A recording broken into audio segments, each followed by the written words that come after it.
Енді Қарақалпақ ағайынды шақырайық. Атасынан бір санап, төркініне қараша. Қарақалпақ білгенге сыр бойының баласы.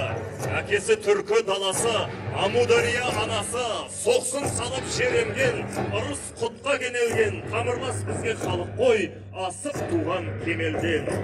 Туыс келді бұл тойға, сап алтындай салмағы. Қиқу салып қол соғып андақтап күтіп алған еки, Қарақалпақ бауырда. Dear ladies and gentlemen, now let's greet the Karakalpak brothers, the delegation from Karakalpakstan.